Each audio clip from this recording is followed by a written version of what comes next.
now, but I think at the time it would have been helpful to be able to say those things. Thank you very much.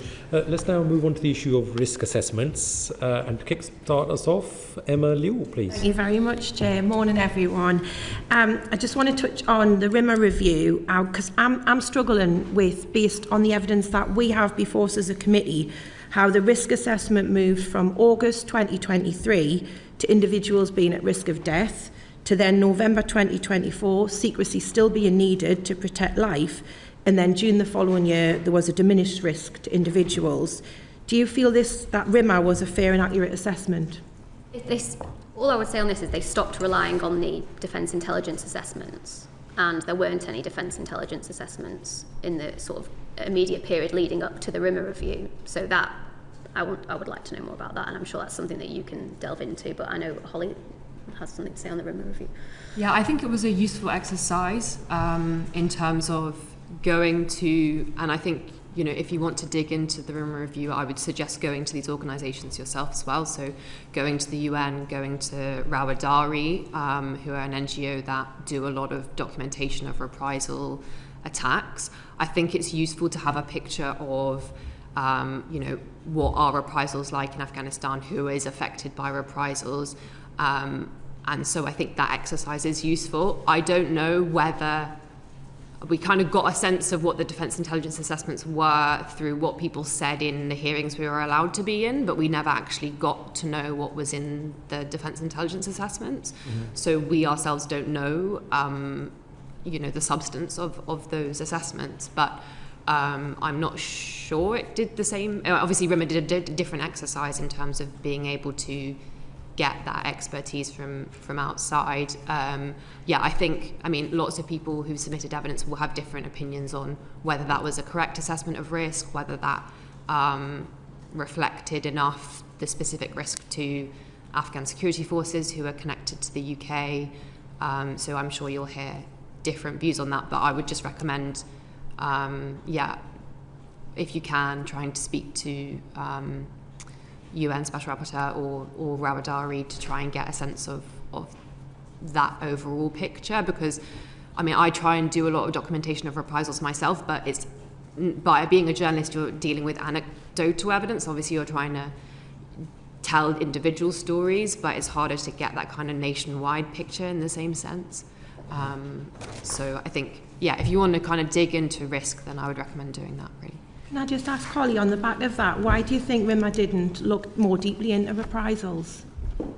I think he did. I mean, I don't know, I can't speak for him, but I think he did deal with that issue because he spoke to these organisations, I think. Or he definitely relied on some of their reporting. And he also spoke to like Person A and some of the caseworkers involved who have really detailed knowledge of specific instances. I think the issue with reprisals, as I found from trying to document them myself, is you can document what happens to a family and you can document a killing and you can document a death. Individuals don't necessarily know why that has taken place, right? And so it's really very difficult to draw a direct link to this specific data breach, even if this specific data breach has resulted in death or reprisals. It's really hard to like directly prove that, if that makes sense. And I think that's the problem I've had with like trying to tell individual reprisal stories, is it's hard to go beyond the circumstances of what happened and figure out, well, why is it that happened to that individual? Lots of people have different reasons, as like families have different stories. It might be people came from out of town, it might be they feel that someone within their community has like told someone else about their previous service. It's very varied in terms of like, yeah, trying to figure out why things have occurred. But yeah, I would recommend you investigating that. What he did though, he could have done far sooner. You didn't need to wait until then to speak to those people. And actually one of our frustrations throughout was that we were speaking to somebody who's named as Person A, who I think might be giving evidence later. And she was saying that she believed that the Taliban already had the list and was going through the list killing people on it. And we were just surprised that the MOD didn't want to question her further. And I think she was, in the end, questioned about it, but that took too long to speak to people like that. Yeah, and this is kind of what I was saying earlier, like we would send in examples of a phishing email or, things that person A had said, and they wouldn't follow the steps to try and speak to that family or investigate that thing. I mean, we did do, towards the end of the process, we did give them a bunch of names of people who had been killed in reprisal attacks, and they then cross-referenced that with the database, which wasn't that useful because basically I think a lot of the names they couldn't, like spellings and stuff, I think the exercise, I mean, there was 17 people, I think, from memory, who we gave them like 250 plus maybe names, and they identified 17 who were on the database. And 14 of those had been killed after the data breach had happened. But yeah, I think they came back with basically, we struggled to match up the names with issues on the database. Just wondering how you would reconcile your view about lifting the super injunction with continued reprisals. That must be quite... This was, for me, this is quite crucial, because obviously ministers had a different argument. My belief was that it was the right of the Afghans to know that their name was on that list, and therefore, if they knew that, they could move house, they could change their phone number, they could tell their family members to flee. They should know that. It would have been. I felt that was one of our arguments. Now the MOD decided not to tell those people for 2 years. So for 2 years, at any point, the Taliban could have suddenly got the list. And also just to point out that the MOD admitted that there was a possibility during this time that the Taliban did have the list. They didn't know. It was all based on probabilities. And so therefore I thought they were gambling with death, because they knew that there was a probability, there was a chance that the Taliban had that list and were killing people. So that was my view throughout, is that the Afghans deserve to know.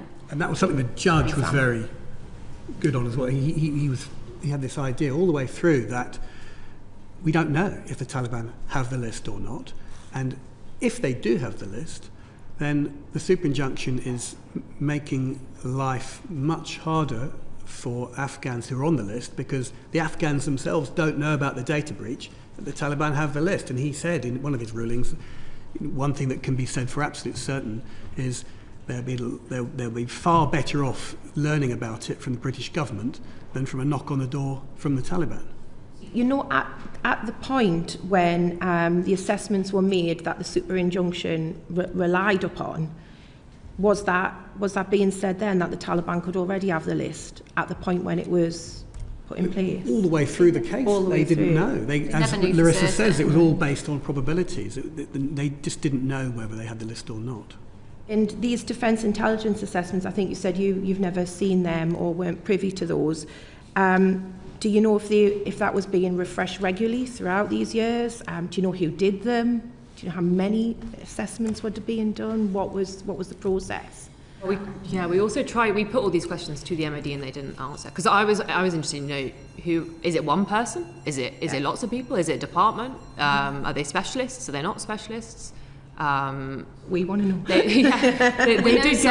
did get updated. We know some detail, but actually I'm not sure what we can say. I'm just having that thought. Sorry, there may be. We were never told their processes. We were told some of their conclusions, but we would have to check whether or not those were redacted. I can't remember offhand. We wanted some details published, and I don't know where we got to. But I mean, ultimately, it was a very opaque situation for us, and most of the evidence on that was heard in total private. Okay. All right, I'll leave it there. Thanks. Thank you much. Calvin Bailey. Thanks very much. So I would like to try and explore and answer the question, who should be held accountable for the data breach and for the government's response to its discovery.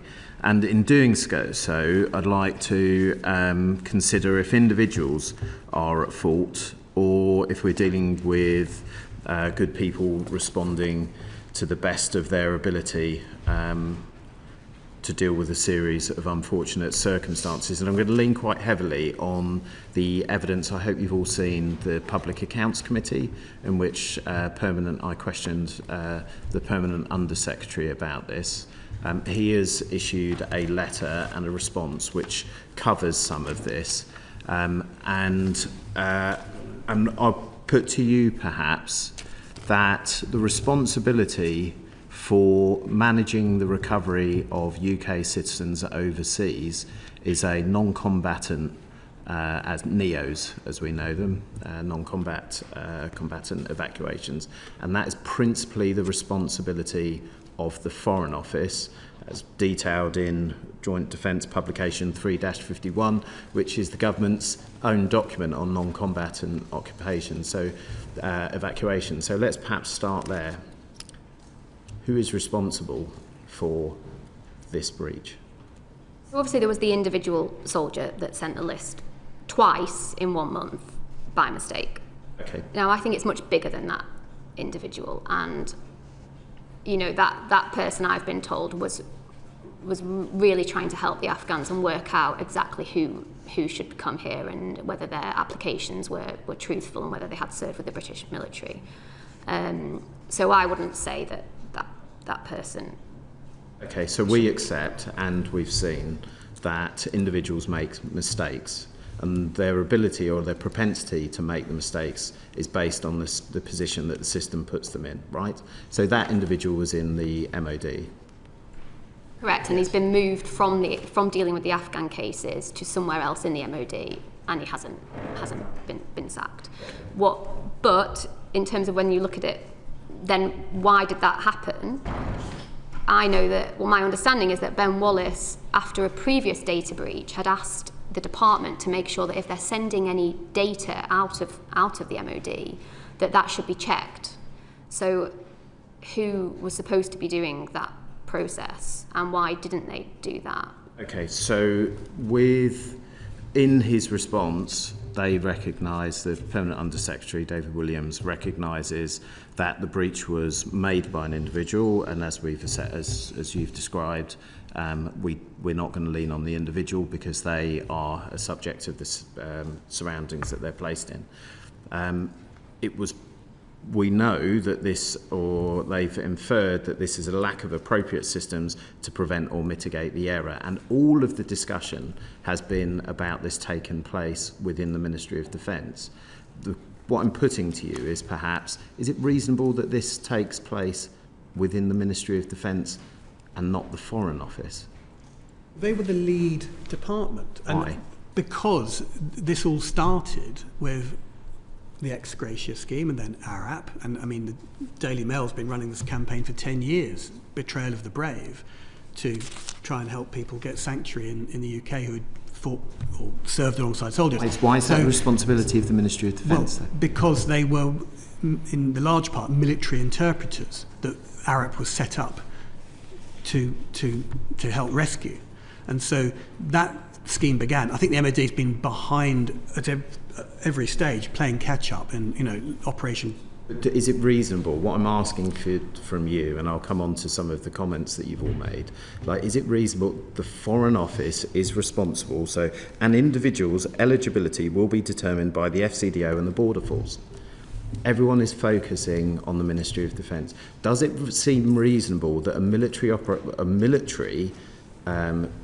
MOD would have a caseworker system to deal with? Yes, because the whole point is the reason that this soldier leaked this list is because he was using the knowledge inside the military to determine whether these Afghans had served alongside officers or soldiers from the British military and whether they served alongside our troops. So you needed MOD input, and that was what he was doing at the time. They needed that, but if you're saying, was it right that it was the MOD that was in charge of this database? Not necessarily. I mean, I would say the person responsible is whoever came up with the idea, let's put all the data in one Excel spreadsheet. And so why didn't they have a much more secure system for managing the data? That's who should take the blame for this.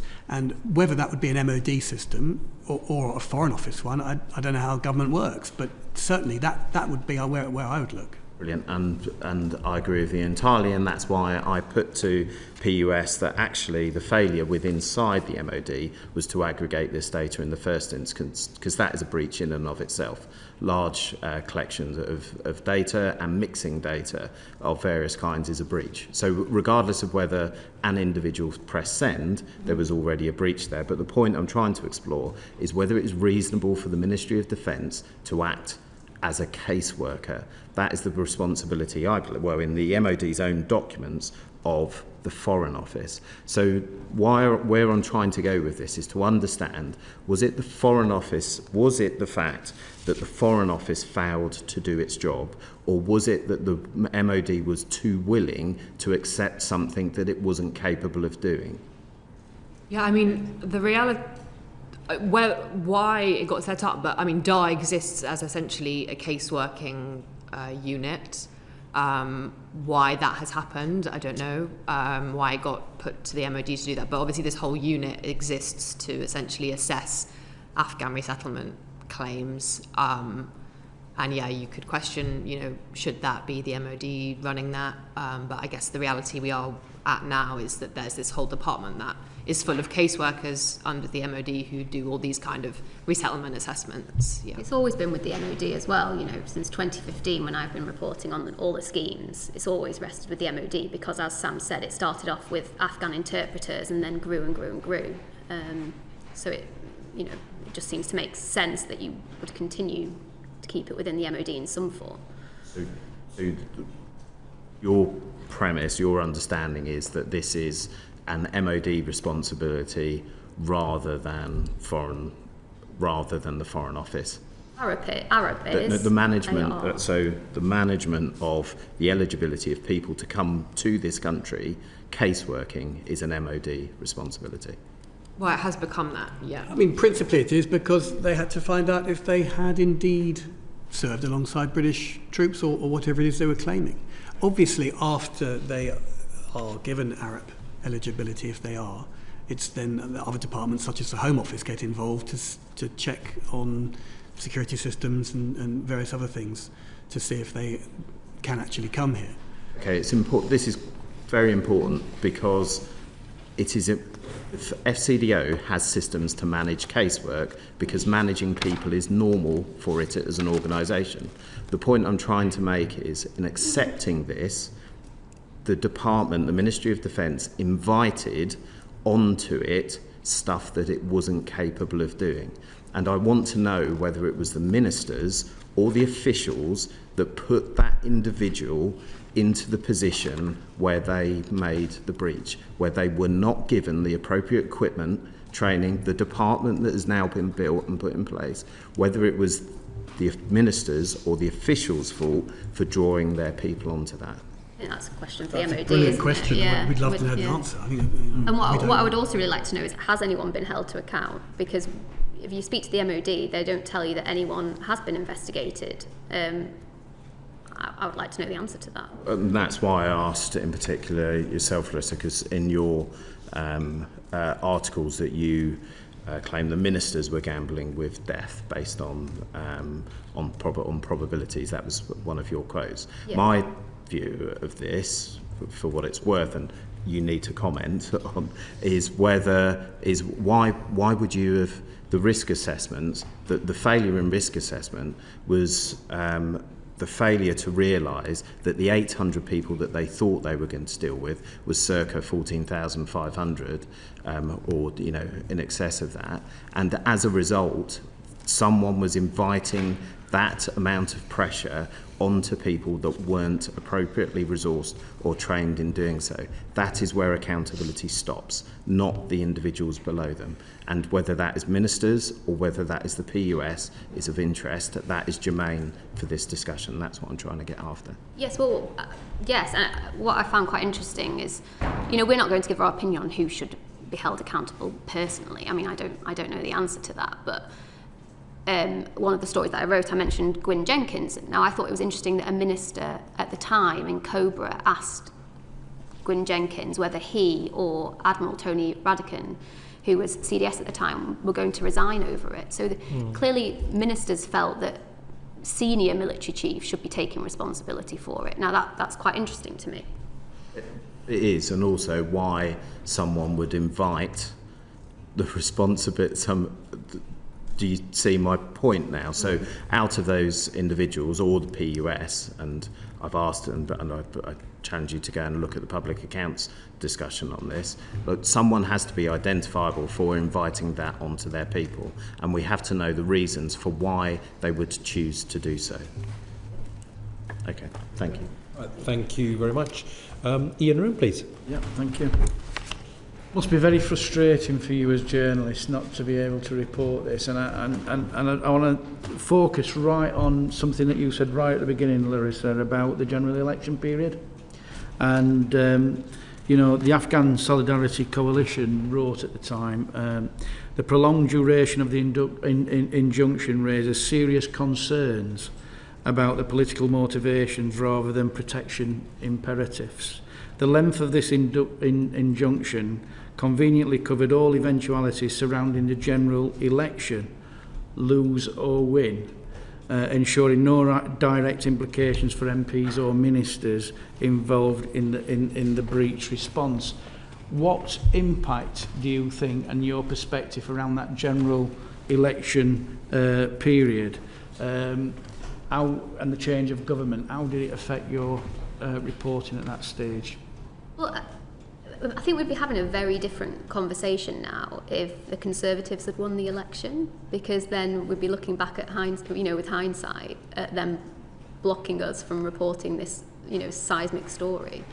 And yeah, I think we talked about it, didn't we? In that period, we were really mindful of the fact there was an election, and there was a lot of discussion about when the super injunction might lift, and we discussion in court about the fact that it needed to be before people voted, and then of course the government appealed that decision, so it wasn't necessary in the end. And then fast forward a year, and we were having the same conversation about trying to get it lifted before the summer recess. And at one point, it was looking like it might conveniently be lifted sort of 2 days after the recess, thus denying all of you the chance to debate it in Parliament. Have you got anything to add to that, Ollie, around the election period? I don't think there was anything.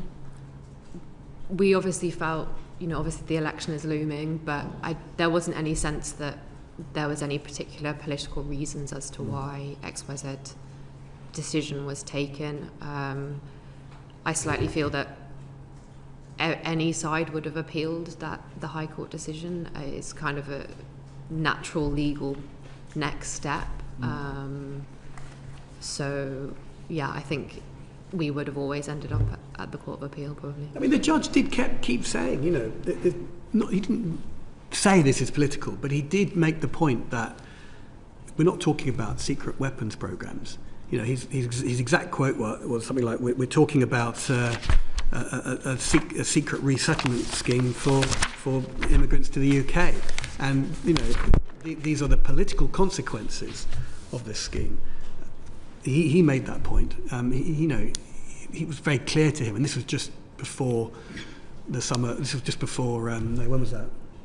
That was it was a year ago in November. So it was after the general election. But he was obviously, as I keep saying, incredulous about certain points. So the Conservatives were in government, the election was called, the results announced that Labour were now forming the new government. What was going through your minds about this particular injunction at the time? Were you thinking that they should have acted quicker?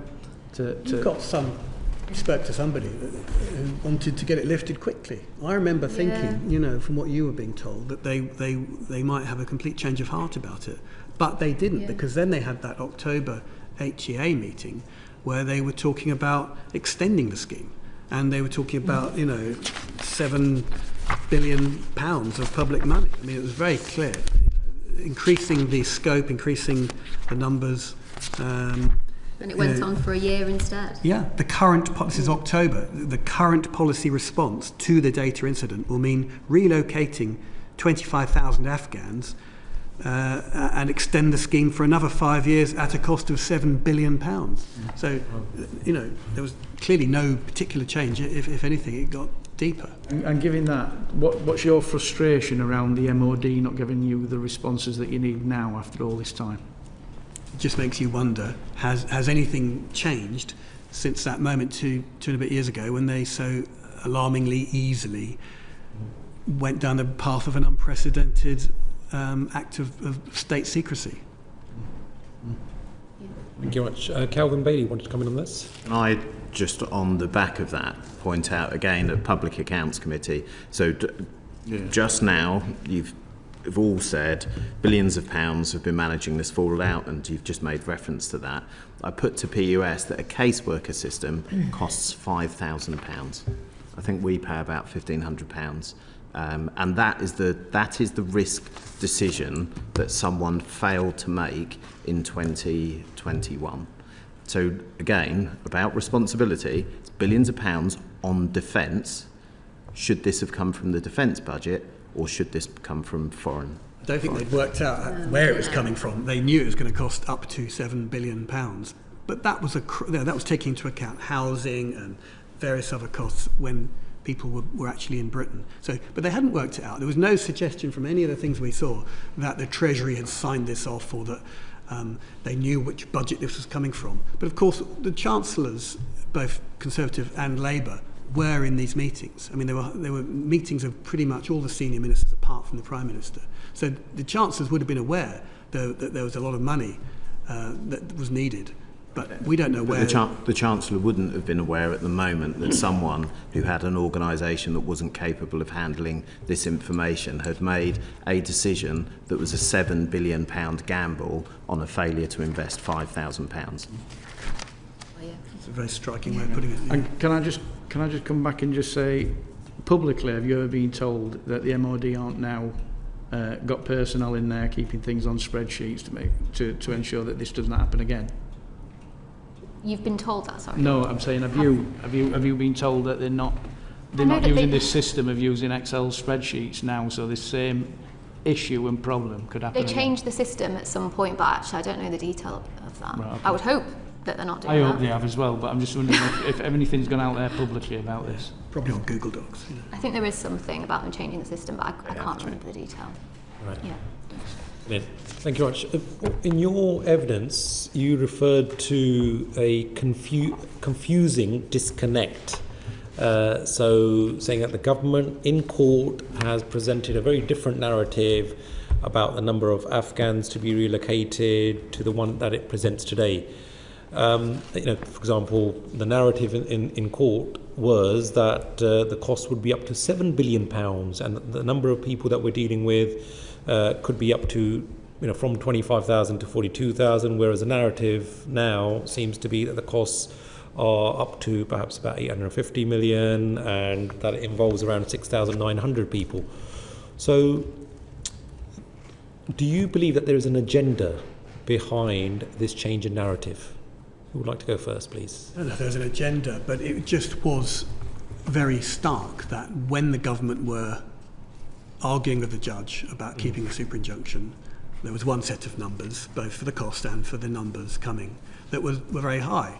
And then when large numbers, and then when the government was explaining to the public what had happened after the super injunction was lifted, these numbers suddenly shrunk to very small numbers. And I don't think we ever say that there was an agenda or that the numbers are wrong. It's just that they as far as we're concerned, they found it very difficult to explain it to us.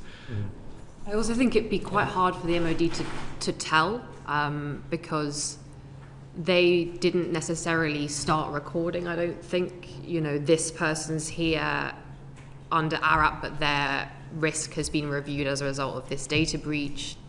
Obviously then you have the AR asking, which is more comprehensive, and they do have numbers for that. But I think, and especially with the money, I think a lot of it did get merged in the response, and so exactly what happened, exactly what numbers came when, and which scheme they were under, and what that then cost, I think might be a bit difficult for them to even figure out. But it's more a case of confusion and chaos rather than some sort of ulterior motive or agenda. Ms. Brown? At the beginning, they were only going to let in about 150 of the Afghans, and then they sort of decided who they believed would be at higher risk. Right. It's a bit unclear how they went from then 40,000 to 20,000. 6,900. Oh yeah, and 6,900 at one point. You know what? I'd be really interested to know how they've decided who gets to come and who doesn't, because at one point they were saying like 40,000 people were at high risk. Yeah. And also, it's the case that the Afghan Solidarity Campaign, they have written that they believe that there are political motivations behind this, rather than actually the protection imperatives, which should have been at the forefront of how those Afghans were dealt with. What are your views regarding that? It's really hard to know what the motivations are, but I genuinely think that John Healey and Grant Shapps and Ben Wallace, cared about the Afghans and what happened to them. Right. I think that didn't necessarily translate into speed of action, however, because, especially at the beginning, I definitely feel that the schemes were expanded as a result of this legal process. We kind of forced the MOD's hand to do stuff because of the legal process. I don't think if they were left to their own devices that this would have necessarily happened. It definitely felt that in the process, they were coming up with answers because of the legal process, Anecdotally, you talk to Afghans and they can't understand why someone else has been prioritised ahead of them. It seems to be a bit of a mismatch there. I mean, if you go, I think the MOD have just always been very slow to get these schemes up and running. And, it took a lot of campaigning to get ARAP up and running. Operation Pitting was then a bit of a disaster from the point of view of ARAP people, because I think most of the 15,000 people weren't ARAP eligible. They were just people who, someone was doing a favour for somebody, or it was all very last minute and chaotic. And, people came who weren't necessarily the ones that you would have chosen if you'd sat down and had a proper look at it in the first place. And I think that's characterised the whole system. It's been quite hit and miss. Right. Calvin Bailey? Sorry, just to go back on this, can you think of another example, another non-combat evacuation that was run by people that don't do this as their job?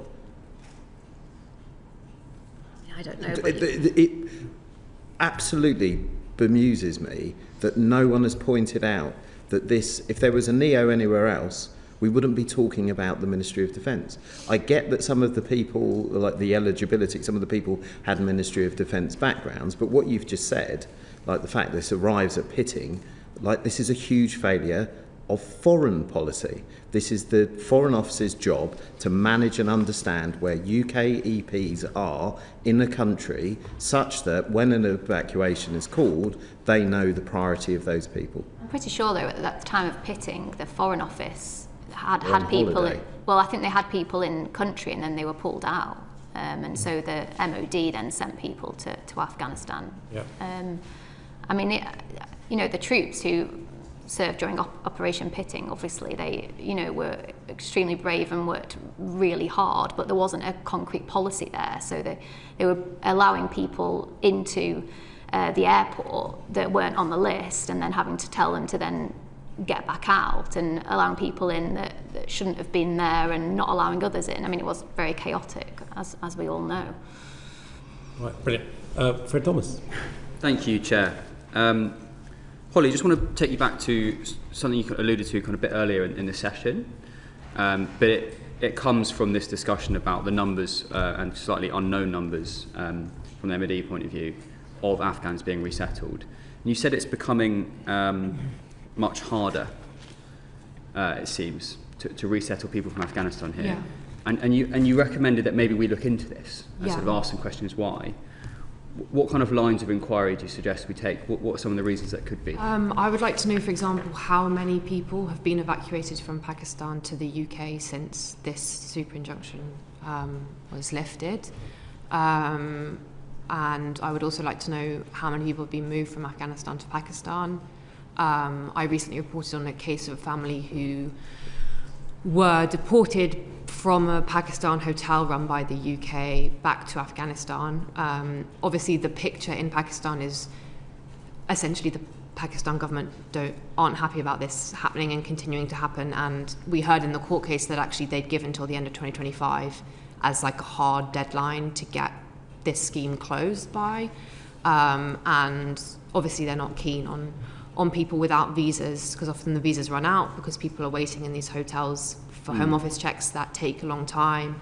And so, yeah, I recently reported on a family that was then deported back to Afghanistan. So, and I've not been hearing of many people kind of going through that process, and that's quite worrying to me. And it might be that I'm, not getting access to the right pieces of information and I'm not speaking to the right people, but I think you could just kind of clearly ask, like, oh, do you have a figure? I mean, they might say operational reasons they can't disclose it, but maybe in private they could tell you, how many have actually been being moved through the process, because there's still people who are eligible for ARAP and eligible for ARR who are waiting, and they haven't been evacuated. Yeah. So.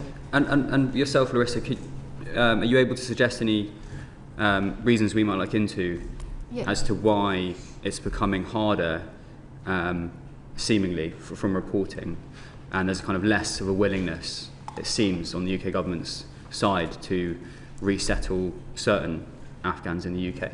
I think I was speaking to one of my sources last week in the MOD, and they said that the numbers had barely changed since the super injunction had been lifted in terms of bringing people here. So that suggests that they've hardly brought anyone at all. Immediately after the super injunction lifted, they did have at least one flight that came here, but then since then, possibly no flights. So we're unclear, so we want to know how many flights have come here since, how many people. They should be able to tell you those figures. They told me that those figures, they've told me them before, so we should have an updated figure. And you've reported, Larissa, I think, on the MOD saying that they were reviewing some cases of rejected applications from certain Afghans. Yes, it's quite complex, but I mean, some of the Afghans that they've allowed as far as Pakistan, so they've told them they can come to Britain, they're eligible, subject to Home Office checks. They then go to Pakistan and they can wait up to 2 years in the hotels. This has happened in at least one case. Then to be told that Home Office, they haven't passed those Home Office checks and they'll be deported back to Pakistan, and that has actually happened. And back to Afghanistan. Back to Afghanistan, and that. And do you put that down to kind of bureaucratic incompetence, or do you think that's deliberate? I think that's bureaucratic incompetence. Yeah. I mean, it's shameful, really, that you could allow someone to live in a hotel for 2 years, thinking they're going to come to a new life in Britain, then deport them back to Afghanistan. It's certainly shameful. I'm just wondering whether it's incompetent or deliberate. Sam, you look like I don't know the answer, but I'd love to know it, because it's very convenient, isn't it, for the government? Because they've said that the numbers are much lower now than they were telling the court, and the key question is, well, why are they lower? How have you achieved that? And obviously we've got this situation where huge numbers who have been waiting in Pakistan, believing that they were coming, are now being sent back to Afghanistan, apparently because of something. But they won't say what. But I mean, Home Office checks would be one answer. But is it really true that all of those thousands of people have suddenly all failed Home Office checks? There's also people still in Afghanistan that have been told they can come to Britain, but they're waiting in Afghanistan as well. Yeah. And Larissa, when you reported on this, you, I think, specified that some of the cases that were being reviewed, who had been rejected, were from Afghan special forces. Is that right?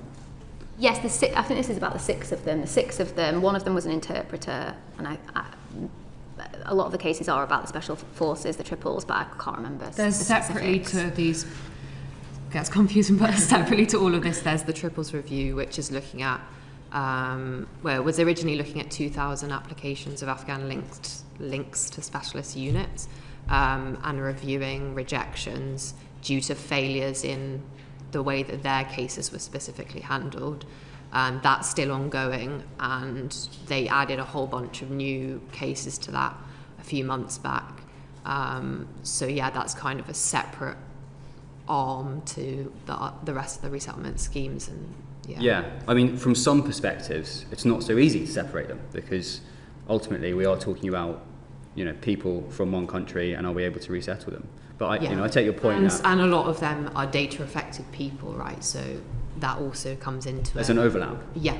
Yeah. And the MOD will say, we're bringing these people as a result of the Triples review, but what will be quite crucial is to note how many of those people were on the data set and that might not have come otherwise. This so is when Which we don't know. We won't know, yeah. Okay, thank you. Thank you very much. Right, let's delve further into the resettlement aspects with Ian Rowe. Yeah, given your connections and knowledge and experience, particularly your connections in Afghanistan, put simply, was the government justified in its decision to close the resettlement schemes to new applications in July? No, because not that we didn't expect them to close at some point, but what's happened is there are plenty of people who weren't aware that they were about to close and who needed to reapply for whatever reason. You know, for example, they may have had their original application just may have been lost. They may have had their homes raided by the Taliban. You have one email address, one phone number, and if your home is raided, the advice of the British government is change your number, destroy your documents to keep yourself safe. But as a result, you then need to reapply. And there are a lot of people who would have reapplied, could have reapplied, but now can't. And so, yeah, sure, the schemes obviously were going to end at some point. We knew when we campaigned to set them up, they wouldn't last forever.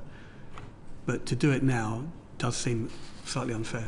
It was also the fact that they didn't, it happened on that day. We were told basically in the morning that it would close at 3 o'clock, I think it was. I mean, surely you should give people more notice. And I asked the MOD, and they didn't reply until after 3 o'clock. And they didn't update the website until after 3 o'clock. I think it was still saying that you could still apply even when you couldn't. There was, it could have been handled a lot better, I think. Yeah. Thank you very much. Right, Alex Baker. Looking at the whole course of the resettlement programme, across the whole piece, what did each government get right and what should it have done differently when it comes to the resettlement programme? So over the decade, you mean? Or, exactly, yeah. So I've been reporting on all the schemes since 2015, maybe even 2014. And I was at the Daily Mail previously, and I was running the Betrayal of the Brave campaign with David Williams. And we, initially the Afghans could only come if they served for a period of 12 months in Helmand province, and then were made redundant. And that was sort of a very narrowly defined criteria, and we argued that should be widened. They also had a separate scheme where you could come if you had been intimidated, but then a lot of the Afghans had got evidence of intimidation, but then they were being rejected. So from the beginning, it was a very ungenerous policy, and we managed to get that policy changed several times over the years. Firstly with Gavin Williamson, who changed it marginally, but then I sat down with Ben Wallace and Priti Patel, and they changed it in a sort of more in a better way to bring in more Afghans. But overall, throughout all the years, it's been really, really difficult, and I feel like that it's been cruel at times where Afghans have been able to come but then not bring their wives and children further down the line, and they've been separated from them. And you've had Afghans be told they could come here and then they've been rejected at the last minute. I mean, one of the cases that really I found quite harrowing was an Afghan that had bought dresses for his little girls, and they were so excited to get off on a flight to Britain, only to be he'd even been given the flight details, and then he was told at the last minute, actually no, Home Office checks mean that you can't come anymore, and then America accepted him. Just stories like that it's all been quite chaotic over the years, and everything happened too late. They started asking more Afghans to come, but then op-pitting happened, and there were people just abandoned. There were people allowed into the airport and then told, actually, you're not on the list, so you've got to go out onto the streets where you could be killed by the Taliban. And we reported that two people who were allowed into the airport in Kabul were then later killed after, you know, being thrown out by the British. So it's, you know, I think ungenerous and cruel at times over the last decade. Thank you. It was really inspiring to hear you talk about it, and you know, actually, the work you've clearly done. You know, sticking up for people that just don't have a voice. You know, actually, you know, should be really proud of that work. I mean, the LGA is clear, and you know, we've already talked about this. The lack of coordination between government departments is clearly a huge issue, and obviously there's a debate as to which government department should have been part of this, but you know, clearly the lack of coordination was a huge issue. What do governments need to learn from this, you know, when it comes to that sort of coordination between government departments moving forward? Well, there was, you know, I just said about meeting Ben Wallace and Priti Patel, because obviously Priti Patel was Home Secretary at the time and Wallace was Defence Secretary. And actually that was a good example of where they were working together to try and change the policy. And you needed Priti because it was about bringing in wives and family members and making that process more streamlined. And then you needed obviously Ben Wallace because he was responsible for bringing all the interpreters and the people that served the British military. But, you know, in recent years, you know, they do need to work better together, and you need the Foreign Office working with the MOD officials to make sure that the policy is all joined up. And actually one of the problems is that a lot of the Afghans don't really know which scheme to apply for. So they'll apply for all of the schemes, and then you'll have multiple cases of individuals, and it's really hard to know who should come under what scheme, and they don't even know. So it just needs more clarity, the whole system.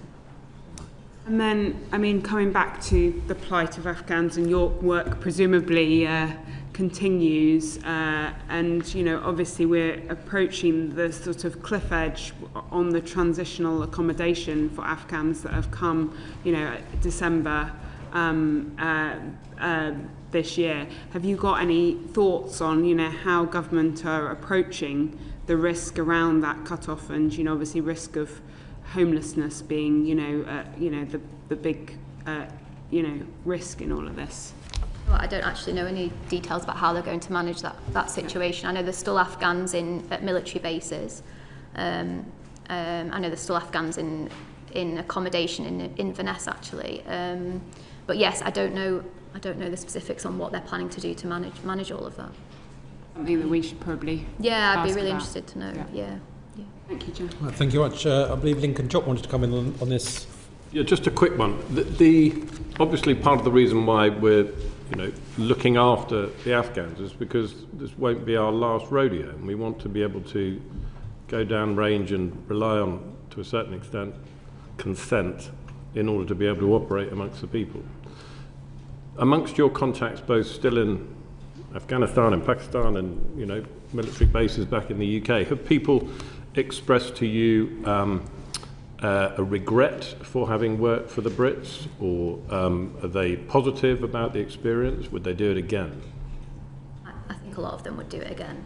And actually, I spoke to a former interpreter who actually I based my book on, called Jamal Barak, and he was saying that I asked him about what Afghans were facing in the UK, and he said that basically he doesn't feel safe going to the local mosque in his traditional clothes, and that his family suffered significantly for this country, but he also wanted to make the point that we're happy to fight and even die for this country. And I think a lot of the Afghans are really, despite some of their experiences, they're really proud of serving with the British military. However, I do think there is a concern that if you want to employ these people in future, what is the policy?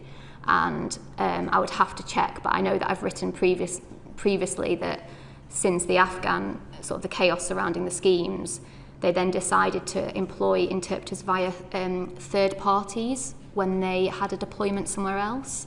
So actually, what is their policy now when they employ interpreters abroad? It'd be really interesting to see if that's a whole policy to employ them via third parties so they don't have responsibility for them further down the line.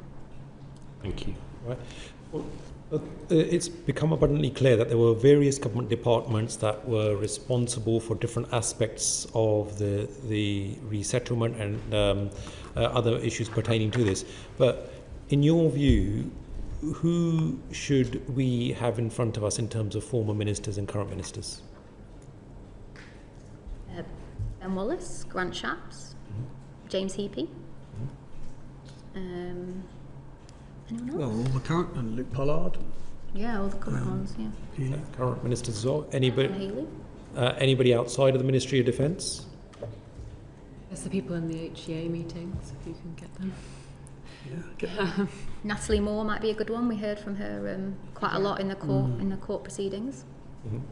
She was the one that said in a statement about the providing cover. Yeah. So she'd be quite a good one to speak Anyone to. from the Treasury who could explain where they thought the money was all coming from. Yeah. Treasury. And given the housing allocations, do you think that there was anybody involved within the MHCLG? Not that I know. Not in the ministerial meetings, I don't think. I think they were in them. Were they? I think we have to check the membership of the HEA, but I think there was someone from MCL. Right, okay. Well, it's good to get your opinion on that. I'm going to say any former Prime Ministers?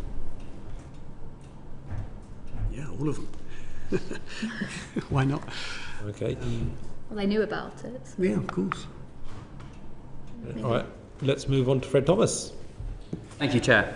I just want to come back for a second to this question we were discussing a minute ago about the kind of wider question of resettlement of Afghans and Afghans from particular units, because as we ascertained earlier, there's an overlap with this particular data breach.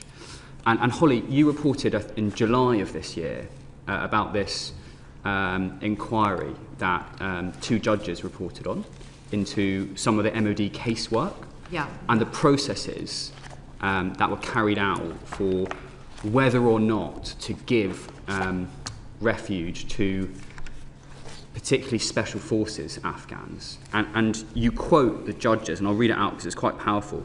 You say caseworkers, along with a liaison officer from UK Special Forces who was assisting them, quote from the judges, were not given access to relevant records relating to payments, and so didn't know that these Afghan fighters had received direct pay from the British. You then write, MOD officials were also, quote, overly reliant, that's a quote from the judges, on UKSF, UK Special Forces personnel for input, and, quote, placed too much weight on personal knowledge and judgment, end quote. One UKS Special Forces liaison officer, tasked with investigating applicants' links to the Special Forces, would refuse applications if the relevant UK Special Forces unit failed to respond to his inquiries, the judgment found.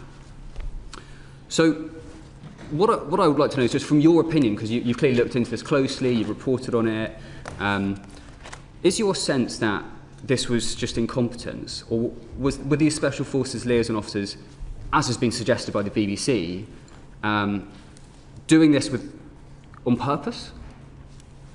I think from that court case, there wasn't anything submitted that showed malicious intent. But yeah, essentially a guy in the role of a liaison officer just refused all of these applications. And I think that goes down to, whether the MOD is right to be doing this casework, and who has the right expertise for it, because essentially you have caseworkers who don't have the specific knowledge of this unit and what their role was and how they were paid or not paid, and then they're relying very heavily on an individual, a number of individuals who do have that knowledge or can access that sort of information. And so the process is essentially led to, I don't know, there's always back and forth about whether you can say blanket refusal, but yeah, a lot of these triples being refused because no one really knew their service who was actually assessing these applications. And I remember at the time we were like saying, you paid these guys, and then they were saying no, we didn't, and then then later pay records emerged.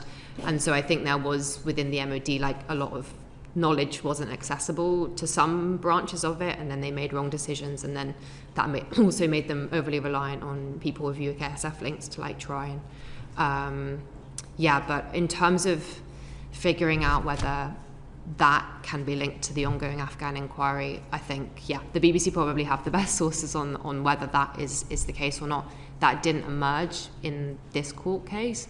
But that doesn't necessarily mean that it's not the case. But yeah, it's maybe someone to ask the BBC. Sure. Either of you want to comment on that? No, I don't know details enough. All right, okay. Thank you. Thank you very much. Calvin Bailey. Thank you. Just because it's been raised a number of times, I would like us to recognise the extraordinary efforts of the servicemen and women who delivered Operation Pitting under exceptional duress as a result of failures that they had to overcome and make the decisions which you spoke about on the gate in and under exceptional duress. And I do want to try once more, what was the Foreign Office's place in applying that duress onto the organisations that resulted in this failing? There's just been no comment. In the people that you would like us to see in front of us, you have not mentioned Dominic Raab, who happened to be on leave when Op Pitting occurred. I don't have anything further to add. I just can't remember I can't remember the specifics at the time of what the Foreign Office were doing. I just remember that some of them left Kabul and the MOD had to send people in at the last minute. There was an inquiry into the Op Pitting response, because I remember there was an Afghan whistleblower, a whistleblower within that department, who gave a lot of evidence as to the chaotic nature of the FCDO response in particular. But I would have to go back and read that review. But I don't know anything about whether that left the MOD having to pick up the pieces or anything. Okay, the decision to evacuate is a Foreign Office decision. Okay. Right, thank you very much. I am extremely grateful to yourselves, Ms Bancroft, Ms Brown and Mr Greenhill, for giving evidence. This was the first hearing within the Defence Committee's inquiry into the Afghan data breach and resettlement schemes. No doubt over the next few months we will be delving further into this, but I am extremely grateful for your written contributions as well as for giving evidence today. And as I intimated at the outset, that I certainly, on behalf of the committee, I'm very, very grateful to journalists for their grit, their determination, their pursuit and their perseverance to expose this entire chapter where everybody was kept in the dark, including many of us as parliamentarians over those couple of years. Thank you very much. Order, order.